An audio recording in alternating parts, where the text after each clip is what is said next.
अभी कोरोना में मरे उनको कौन देने आया था? कौन सा रिश्तेदार गया था? कौन सा बेटा बेटी गए? कौन से कुटुंब वाले गए? कौन से रिश्तेदार गए? किसी को फोन लगा देते तो वो कह देता भैया मैं तो नहीं जाऊं। कौन गया देने? तो धन को मूल मत समझो। सुख की जिंदगी क्या है तुम्हारी? आनंद का जीवन क्या है तुम्हारा? आज इतने लोग कथा में आए हो, लाखों लोग आप लोग शिव महापुराण की कथा को सुन रहे हो, टीवी पर सुन रहे हो, मोबाइल पर सुन रहे हो और इस पंडाल में बैठकर कथा का तत्व ग्रहण कर रहे हो। मेरा इतना सा निवेदन है, आप सबको देखकर मुझे बड़ी खुशी होती है कि आप अपनी जिंदगी का सही एंजॉय कर रहे हो। आप अपनी जिंदगी का सही एंजॉय कर रहे हो। समय निकाला, भगवान के पास पहुंच गए। कथा छूटेगी, 7 दिन बाद अपने काम में वापस लग जाओगे। फिर कभी मौका मिल गया कथा सुन लेंगे, फ्री टाइम मिल गया मोबाइल पे सुन लेंगे, नहीं तो चैनल पर सुन लेंगे। दिन में समय नहीं मिला रात में सुन लेंगे। आप अपने जीवन का फुल एंजॉयमेंट कर रहे हो, आप अपने जीवन को सही जी रहे हो।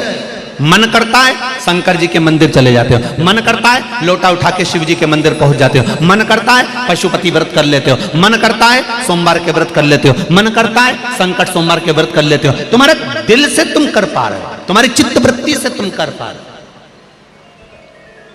तुम्हारे हृदय से तुम कर पा रहे हो।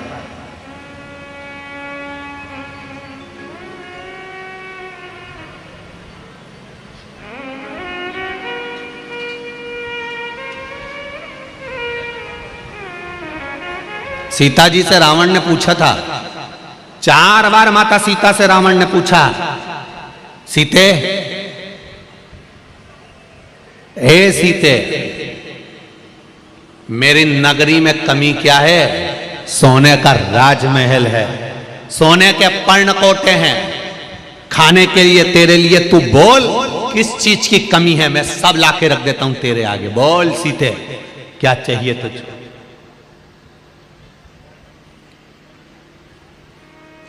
रावण ने कहा, सीता तुम बोलो तो ये पूरी प्रॉपर्टी तुम्हारे नाम कर दूं, तुम बोलो तो सारी जायदाद तुमको दे दूं, पर्णकोटे, सोने के कलश, सारा नगर, मंदोदरी को तेरी दासी बना दूंगा। सीता, सीता इस पूरी लंका में कमी क्या है?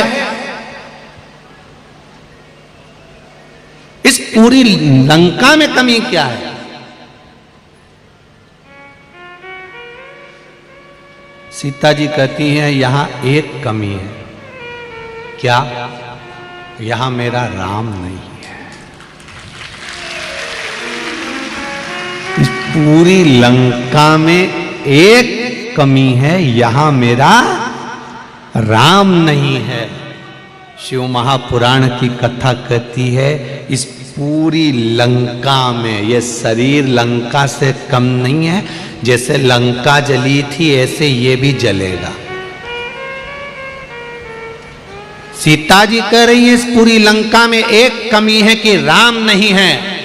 इस पूरे शरीर में अगर राम नहीं है, शिव नहीं है, कृष्ण नहीं है, तो ये लंका किसी काम की नहीं है। आग लग जाए तो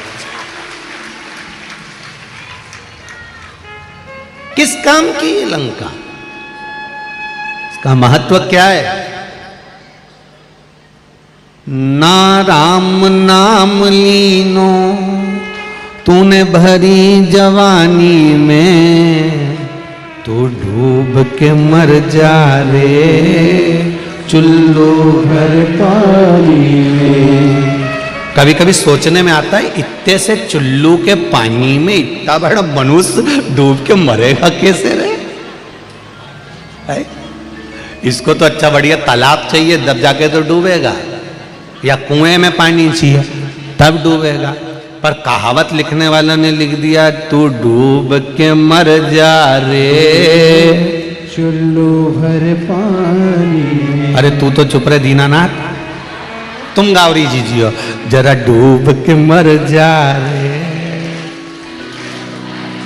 हाँ अब ठीक है, अब उसमें लिखा कि चुल्लू भर पानी में डूब के मर जा। इतना बड़ा मनुष्य चुल्लू भर पानी में कब डूब के मरेगा? तो कहा जो भगवान का भजन नहीं करता, जो मनुष्य शरीर पाने के बाद भी भगवान की भक्ति नहीं करता, जो मनुष्य शरीर पाने के बाद भी भगवान के द्वार नहीं जाता, जो मनुष्य शरीर पाने के बाद भी राम और कृष्ण नाम नहीं गाता, जो मनुष्य शरीर पाने के बाद भी शंकर को एक लोटा जल नहीं चढ़ाता, जो मनुष्य देह पाने के बाद भी कभी सत्संग नहीं करता, मनुष्य मनुष्य नहीं होता, वो कीड़ा होता है। और कीड़ा चुल्लू भर पानी में डूब के मर सकता है। उसका अगला जन्म कीड़े का होता है। अच्छा, कीड़े भी वैरायटी के होते हैं, ऐसा नहीं है कि कीड़ों में भी क्वालिटी नहीं होती, होती है। कुत्ता मर गया, उसके पास बदबू आ रही है, तुम लोग मुंह पे कपड़ा बांध के जाना और एक डंडी से हिला के देखना, वहां छोटे छोटे कीड़े पड़े होंगे। ये कौन से कीड़े हैं? कौन से कीड़े हैं?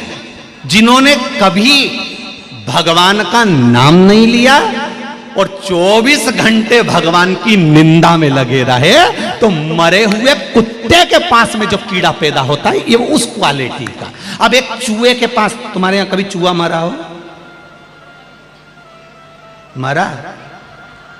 मरा ना, और सड़ गया और बहुत भयंकर हाल हो गए, और उसके पास में एक सफेद कलर की इल्ली हो जाती है। देखिए,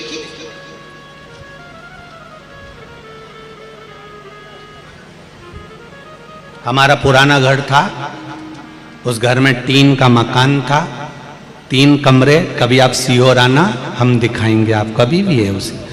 3 कमरे, उस 3 कमरे में छोटा छोटा कमरा, अब उस कमरे में बहुत सारा सामान पड़ा है। अब मिट्टी का मकान, मिट्टी का घर, तो ऊंदरा तो बहुत चूहा।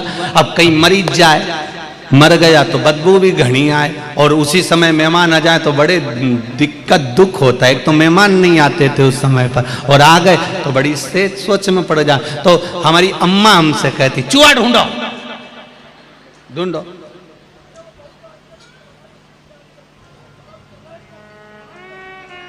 अब वो चूहा,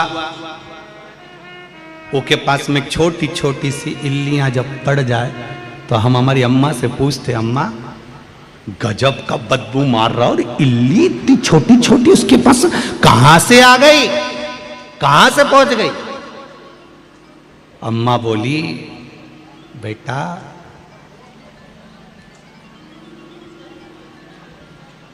किसी का पैसा कोई ले लेता है ना और चुकाता नहीं है, जब वो मर जाता है ना, चूहा पैसा खा के मर गया, तब जिसका भी पैसा रहता है ना, वो ऐसा इल्ली बन के उसको नोच नोच के खाता है, उसको निकाल निकाल कर खाता।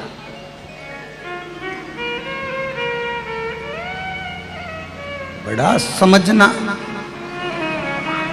भगवान से कहना, भगवान कृपा करना, कोई हमारा खा गया चल जाएगा, पर भगवान ऐसी बुद्धि मत देना कि हम किसी का खाएं। हमको धन देना ऐसा देना कोई खा गया चल जाएगा, पर ऐसी बुद्धि मत देना कि मुझे इसका खाकर मरना है, मुझे इसका खाकर जाना है। 1 रुपया भी किसी का नहीं खाऊं, जब यहां से जाऊं अलमस्त होकर जाऊं। एक कथा आती है ना, एक चोर चोरी करने सेठ जी के यहाँ गया। सेठ जी के यहाँ गया तो सेठ जी ने देखा कि सेठ जी के यहाँ बहुत धन था। चोर ने सोचा इसके यहाँ का पूरा माल चुरा लेना, चाहे कुछ भी हो जाए। पर सेठ जी बड़ा ईमानदार था। सेठ जी हमेशा जिसको भी उधार देता था ना, तो कह देता था, ये जन्म में दोगे कि अगले जन्म में दोगे। अब जो चतुर होता था वो कहता था हम इसी जन्म में देंगे। जिसकी खाने की नियत होती थी वो कह देता था हम, अरे बोलो तो अगले जन्म में देंगे। अब चोर ने सोचा पैसा तो लेना है, तो सेठ जी के पास गया। सेठ जी, सेठ जी, सेठ जी ने बोला, बोलो मेरी बेटी का ब्याह है सेठ जी, ले लो पैसा। कितना चाहिए? 20,000 रुपए। ले जाओ। ये जन्म में दोगे कि अगले जन्म में दोगे? उसने कह दिया अगले जन्म में देंगे। सेठ जी ने कहा ले जा, 20,000 दे दिए। इसने तिजोरी देख ली, इसने देखा तिजोरी में बहुत माल है, रात को आऊंगा सब चुरा कर ले जाऊंगा। आया, जहां पर भैंस बनती थी उस भैंस के तबेले में जाकर छुप गए। सेठ जी को जाने का इंतजार करने लगा, ये जाएं और मैं धन चुराऊं, सेठ जी जाएं और मैं धन चुराऊं। रात बहुत हो गई, सेठ जी जाने लगे। इतनी देर में भैंस आपस में बात करने लगी। एक भैंस ने दूसरी भैंस से कहा, री जी तो कितने साल से दूध दे रही है यहाँ पे? उसने कहा 3 साल से। एक भैंस ने दूसरी से पूछा, तू कितने साल से दूध दे रही है? मुझे 9 साल हो गए दूध देते देते। एक ने पूछा, तू कितने साल से दे रही है? मेरे को दूध देते 12 साल हो गए। अच्छा, तो अपन सेठ जी के यहां दूध क्यों दे रहे हैं? तो भैंसों ने आपस में बात करते हुए कहा, ये सेठ बड़ा चतुर है, उधार देता है तो पूछता है ये जन्म में दोगे कि अगले जन्म में दोगे।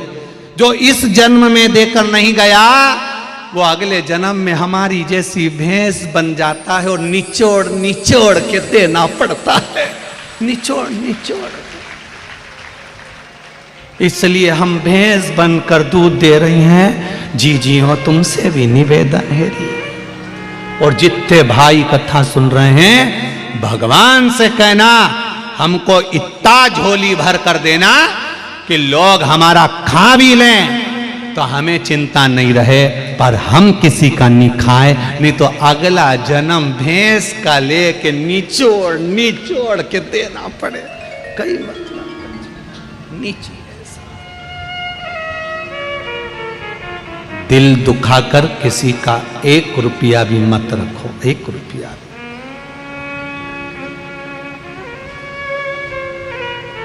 सुखी नहीं हो सकते, आनंद की लहर नहीं आ सकती, खुश नहीं हो सकते। जितनी मस्ती की जिंदगी आज जी रहे हो ना, ऐसी जिंदगी नहीं जी सकते। बहुत प्रसन्नता का जीवन है अपना।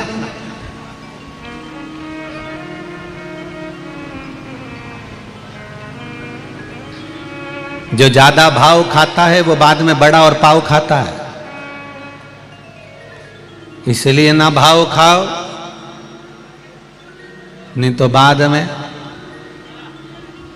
बड़ा और पाव खाओ। क्या मतलब?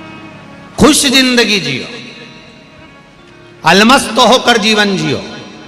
श्रावण के महीने का 4था सोमवार की कथा है, आज विराम की कथा है। इस कथा से जितने लोग आस्था चैनल पर, जितने लोग फेसबुक यूट्यूब पर सुन रहे हैं, जितने लोग इस भाटापारा की भूमि पर सुन रहे हैं, अपनी जिंदगी को मस्त जीने का प्रयास करो, एकदम अलमस्त। और लंका सुनी मत रखो राम के बिना, शरीर सुना मत रखो भगवान के बिना। इसको भगवत भजन में डुबाइए, इसको स्मरण में डुबाइए।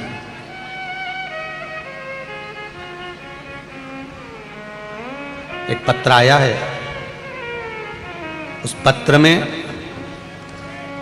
इन्होंने लिखा है कि सर्वप्रथम अपनी कृतज्ञता उस नारी शक्ति के प्रति व्यक्त करता हूं जिन्होंने इस कथा को अपने हृदय में उतारा और अपने पति से कहकर यह कथा करवाई, उसको धन्यवाद। पत्र लिखा,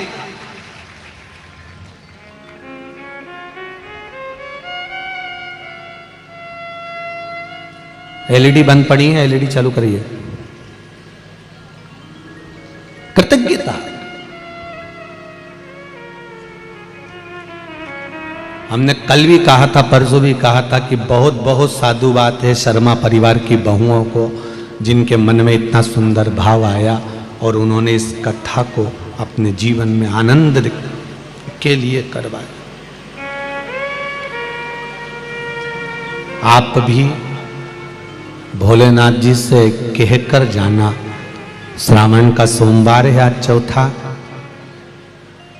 भगवान से प्रार्थना कर कर जाना, बाबा खुशियों से ऐसी झोली भर देना, ऐसी संपदा देना, ऐसा धन देना कि जिंदगी में एक बार हम भी शिव महापुराण की कथा जरूर करवाएं, ऐसी कृपा कर दे।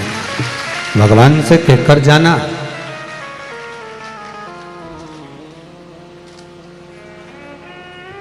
कई लोगों की ढेर फैक्ट्रियां होती हैं, कहने वाले कहते हैं इनकी 4 फैक्ट्री, इनकी 10 फैक्ट्री हैं, इनकी 25 फैक्ट्री हैं, इनकी 4 मील चल रही हैं, इनके पास में इतनी एकड़ जमीन है, इनके पास में इतनी बड़ी जमीन जायदाद है, इनके पास में ये काम है, ये व्यापार है, ये व्यवसाय है, इतना वैभव है, इतना धन है।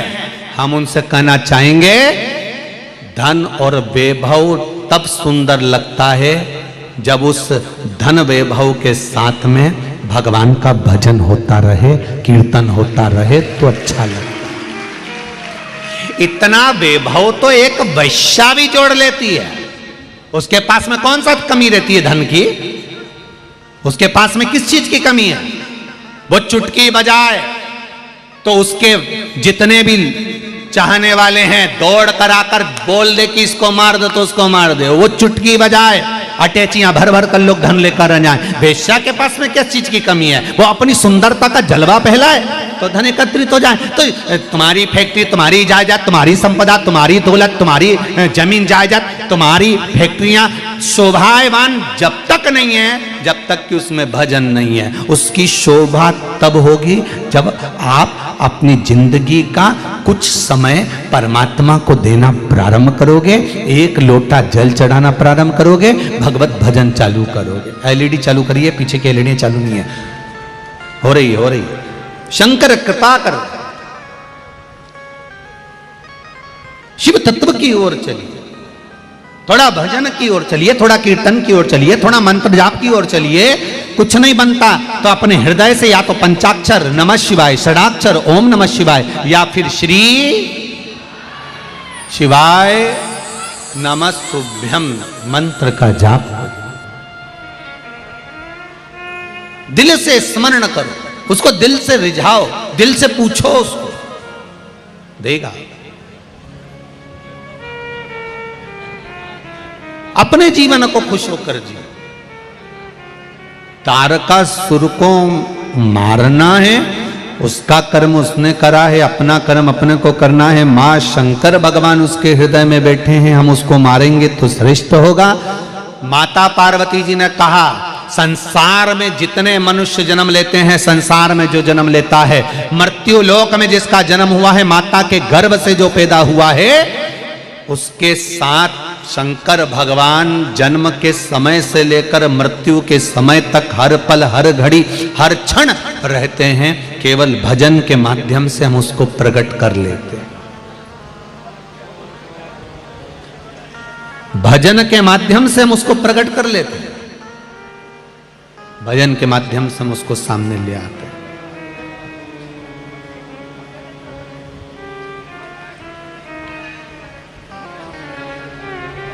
देखो,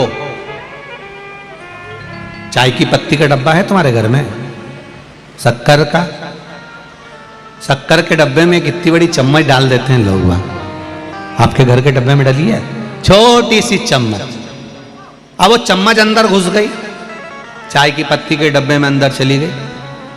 अब उस चम्मच को तुम्हें निकालना है तो तुम उसमें हाथ थोड़ी ना डालोगे, उस डब्बे को थोड़ा सा ऐसा ऐसा उछालोगे, चम्मच निकल के बाहर आ जाएगी। बाहर आई, तुमने निकाली पत्ती, डाल दी, चाय डाल दी, शक्कर डाल दी, चम्मच नीचे दब गई है, उसको निकालने के लिए डब्बे को थोड़ा सा उछालिए, अंदर हाथ डालने की जरूरत नहीं है, डब्बा उछलेगा, चम्मच बाहर आ जाएगी। शिव महापुराण की कथा भी वही कहती है कि परमात्मा हर संसार में जन्म लेने वाले व्यक्ति के अंदर मेरा भोलेनाथ, मेरा शंकर प्रवेश करा हुआ है, अंदर बैठा हुआ है, रामकृष्ण अंदर बैठा हुआ है, मेरा परमात्मा अंदर बैठा हुआ है। उस परमात्मा को अगर पाना है तो कहीं दिल से भजन में आनंद के साथ थोड़ा सा नाच लेते हैं तो परमात्मा निकल कर बाहर आ जाता है। थोड़ा उचके और बाहर, चम्मच बाहर,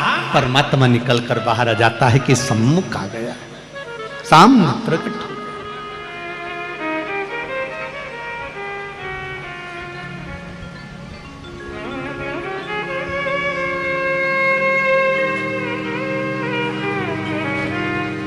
बड़ी मुश्किल से वो हमको प्राप्त होता है,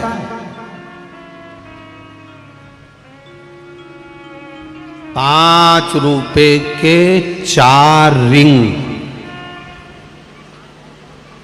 ₹5 के 4 रिंग। पहले नवरात्रि में मेला लगता था, जब हम छोटे छोटे थे, तुम्हारे यहाँ भी लगता होगा नवरात्रि में, एक तखत लगता था, तखत पे साबुन, पाउडर का डब्बा, लिपस्टिक, चूड़ी, नहाने का साबुन, कपड़ा धोने का साबुन, पाउडर का डब्बा, इसे दूर दूर रख देते हैं और वो माइक पे चिल्लाता है, ₹5 के 4 रिंग, ₹5 के 4 रिंग। वो हाथ में रिंग पहने रहता है लकड़ी के। ₹5 के 4 रिंग, 5। बोलो किस किस ने देखा है? देखा सबने? रख लो, फिर तो अपन एक ही वेराइटी के रख लो। ₹5 के 4 रिंग, ₹5 के 4 रिंग, और ₹5 के 4 रिंग अपन लेते हैं, और लेने के बाद फिर अपन धीरे से एक रिंग, जो रिंग जिस चीज में आ जाएगा वो चीज उसकी, और रिंग फेंकते हैं। फेंका किसी किसी का तो पहले में ही आ जाए रे पाउडर का डब्बा, और किसी किसी का तो तीसरा रिंग भी पूरा हो जाए तो नहीं आए, और किसी का चौथे में आ जाए, और किसी किसी का तो चारों निकल जाएं और रिंग में वो पाउडर आया ना, लिपस्टिक आई ना, साबुन आया। बस ₹5 के 4 रिंग, पंचम इंद्रियों के ये 4 रिंग हैं, बचपन, जवानी, अधेड़ी और बुढ़ापा। भगवान ने 4 रिंग दिए हैं। ये भगवान को भजन के माध्यम से, कीर्तन के माध्यम से, चाहे तो बचपन में भगवान को अपना बना ले, चाहे तो जवानी में अपना बना ले, चाहे तो अधेड़ी में बना ले, चाहे तो बुढ़ापे में। 4 रिंग में एक रिंग भी फंस गया तो तू भगवान का हो गया। साबुन तेरा, पाउडर का डब्बा तेरा, लिपस्टिक तेरी, चूड़ी तेरी, बस एक रिंग फंसना चाहिए और ₹5 वसूल हो जाएंगे। बचपन में फंसा लो, रिंग फेंको बचपन में, जैसे प्रहलाद, ध्रुव, कर्मा, नामदेव, रामकृष्ण परमहंस, चैतन्य महाप्रभु, श्रीमद् वल्लभाचार्य जी बचपन में रिंग फेंके, भगवान फंस गया। नहीं बने तो जवानी में। तुकाराम, नरसिंह मेहता, जवानी में रिंग फेंको, तब भी नहीं आया। अधेड़ी में मुक्ताबाई, कर्माबाई, तब भी नहीं आया। बुढ़ापे में फिर फेंका। साबुन पर रिंग पड़ गया, साबुन अपना हो गया। बचपन, जवानी, अधेड़ी और बुढ़ापा के 4 रिंग है, डालो। भगवान अगर तुम्हारा हो गया तो ₹5 वसूल हो गए। अगर भगवान तुम्हारा हो गया तो ये मनुष्य की देह वसूल हो गई, नहीं तो ये ₹5 गए।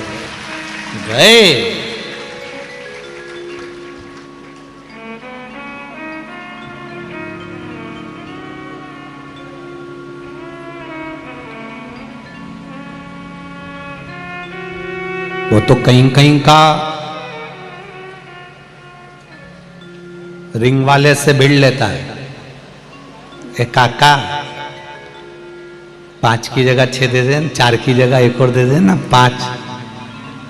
काका 1 और दे देना।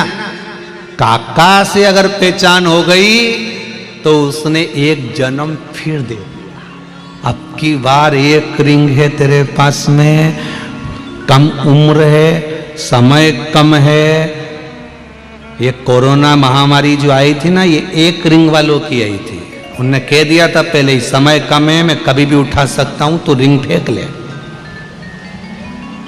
कोरोना महामारी में उम्र नहीं देखी। कई कई तो 80-80, 90 साल के, जिनको बीपी, शुगर सब है, ब्लड प्रेशर सब है, वो नहीं मरे। और जिनको कुछ नहीं था, अच्छे चकाचक बढ़िया, ना शुगर ना बीपी ना कभी फेफड़े कमजोर, खूब कमा रिया था, खूब अलमस्त जिंदगी जी रहा था। कोरोना आया, 25 साल, 28 साल, 30 साल, 40 साल, 42 साल, 45 साल, निपट गया। अब वो चिंता में पड़े। हमारे पति की पत्रिका दिखाई थी गुरुजी हमने, तो महाराज जी तो बोले थे बहुत लंबी उम्र है। गुरुजी लगता ही नहीं था ये तो चले जाएंगे, तो हम कैसे समझाएं? 5वां रिंग मांग कर लाया था तो भी नहीं डाल पाया, इसलिए निपट गया। उस रिंग को डाल लो, अभी भी मौका। जो मांग कर लेकर आए हो, मनुष्य के देह को, मानव के शरीर को एक रिंग और मिला है। प्रभु काका जी एक मौका और, वंस मोर। काका जी बोले 4 दे दिए तो थे, 5 रुपए में 4 ही मिलते हैं। नहीं काका जी प्लीज एक मौका तो दो, बस एक बार। अपन भी उस परमात्मा की आगे जाके गिड़गिड़ाए। 84 लाख योनियां दे दी तूने, झिंगुर बना दिया, जुआ बना दिया, जो बना वो बना, मछली बना दिया, कबर बिज्जू बना दिया, सब कुछ बनाया। भगवान एक मौका दे दे, बस एक रिंग और दे दे, एक बार मनुष्य की देह दे दे। अब की बार तो लोटा भर के जल चढ़ाऊंगा, चाहे कुछ भी हो जाए, मैं रिंग फेंकूंगा और तू मेरा हो जाएगा। भगवान बोले नी दूंगा चाहे कुछ भी हो जाए। तब ऊपर गिड़गिड़ाया, तब भगवान ने, पार्वती जी बोली दे दो ना, पार्वती जी ने कहा दे दो। शंकर भगवान ने कहा एक मौका दे देता हूं, परंतु इतनी लंबी आयु नहीं दे सकता। इतने में पार्वती जी बोली अगर इसने रिंग फेंक कर आपको अपना बना लिया तो भगवान बोले मार्कंडे की उम्र भी 14 साल की, 10 साल की थी, 5-7 साल की थी। मार्कंडे ने रिंग फेंका, मरा नहीं। जब मार्कंडे ने रिंग फेंक कर मुझे बना लिया तो वो नहीं मरा। अगर ये मौका है, इसने भगवान का भजन कर लिया, नहीं मरने दूंगा चाहे कोरोना आ जाए। और देखो इतने बैठे हो, कोरोना तुम्हारे मोहल्ले तक आ गया, कॉलोनी तक आ गया, पास में आ गया, मोहल्ले तक पहुंच गया, परिवार में आ गया, रिश्तेदारों में आ गया, थोड़ा तो तुम पर भी आ गया, तो भी तुम्हारा बाल बांका हुआ क्योंकि रिंग फेंका था और उसमें तुमने परमात्मा को अपना लिया था। श्री शिवाय नमस्ते। शिव को अपना बना।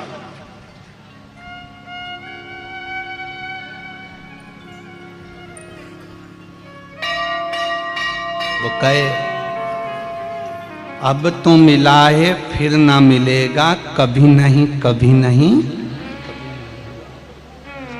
मानव दे अनमोल रे, माटी में ना रोए रे।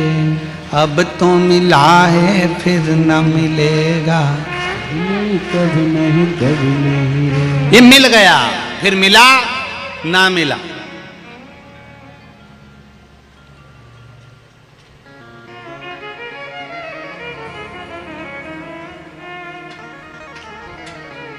बड़ी मुश्किल से मिलता है।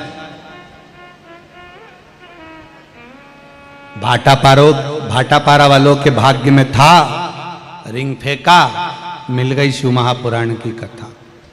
अब यही 15 अगस्त से परली बैजनाथ में चालू हो जाएगी, 21 तारीख तक वहां चलेगी, 1 बजे से 4 बजे तक आए। जितने लोग आ सकते हैं आए, कथा का रसतत्व सुने। जितने आस्था चैनल पर सुनना हो, जितने फेसबुक पर सुनना हो, यूट्यूब पर सुनना, उस पर सुन। वहां पूरी होगी 21 तारीख को, 23 तारीख को हिंगोली में प्रारंभ हो जाएगी, महाराष्ट्र में। वो दे रहा है, उसको ग्रहण कर।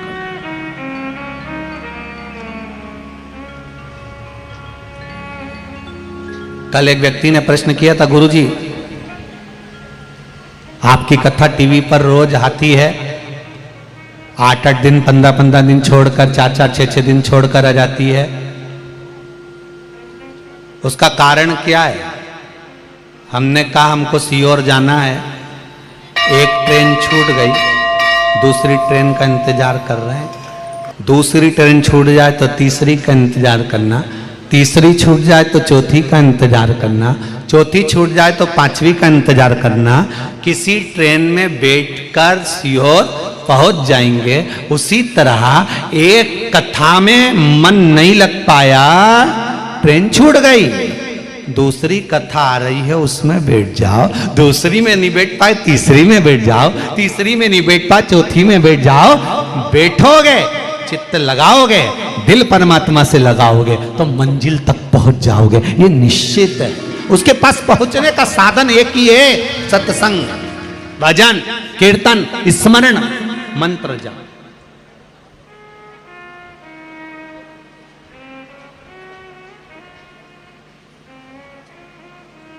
उसकी प्राप्ति का केंद्र बिंदु वही है। बस उसको प्राप्त करने का साधन शिव तत्व ही है, शंकर।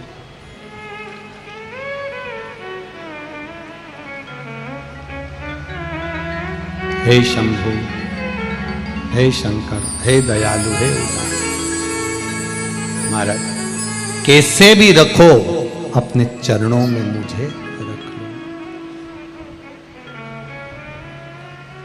मुझे डमरू बना लो भोलेनाथ, मान लो बात मेरी। हे शंभु, आपके पास रहूं चाहे कैसे भी रहूं, आप जैसे रखना हो वैसे रखो।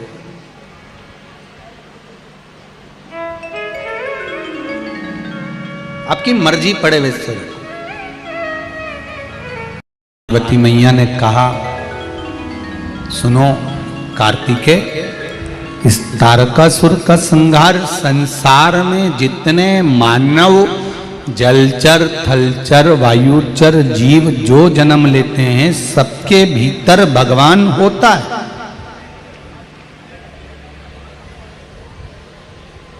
सबके भीतर परमात्मा, बस उसको अपना बनाना है।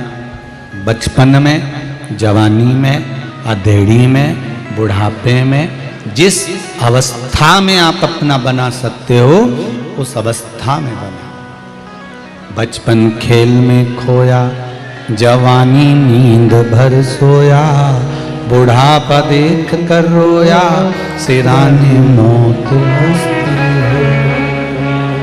अवस्था कोई सी भी हो, बचपन हो, जवानी हो, अधेड़ी हो, बुढ़ापा हो, जिस अवस्था में हो उस अवस्था में परमात्मा को अपना बनाने का प्रयास करो। उस अवस्था में अपना बनो। कोई जरूरी नहीं है कि भगवान को पाने के लिए तुम्हें वस्त्र कोई अच्छे पहनना पड़ेंगे या कोई कलर में पहनना पड़ेंगे। भगवान को पाने के लिए कपड़ा बदलने की जरूरत नहीं पड़ती। देवाधिदेव महादेव को पाने के लिए मात्र कलेजा बदलने की जरूरत होती है, कपड़ा नहीं बदला जाता। जिस दिन दिल बदल गया, मन बदल गया, चित्त बदल गया, परमात्मा मिल जाता। कपड़े से कभी भगवान नहीं मिला। कपड़ा तो वो रावण ने भी बदला था,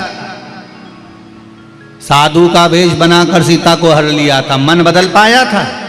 नहीं। अगर मन बदल गया होता तो कपड़ा बदलने की जरूरत नहीं पड़ती।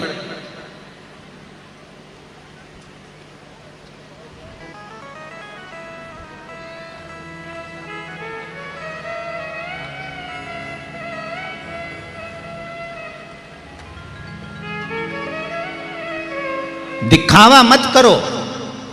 परमात्मा को पाने के लिए दिखावे की जरूरत नहीं पड़ती, उसको दिखावा नहीं चाहिए।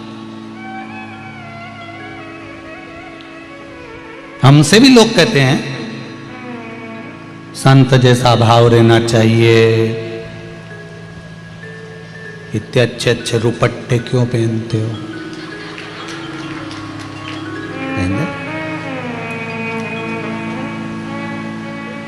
साधु सन्यासी जैसे रहना चाहिए, खड़ाऊ पहनना चाहिए, चप्पल पहनते हो।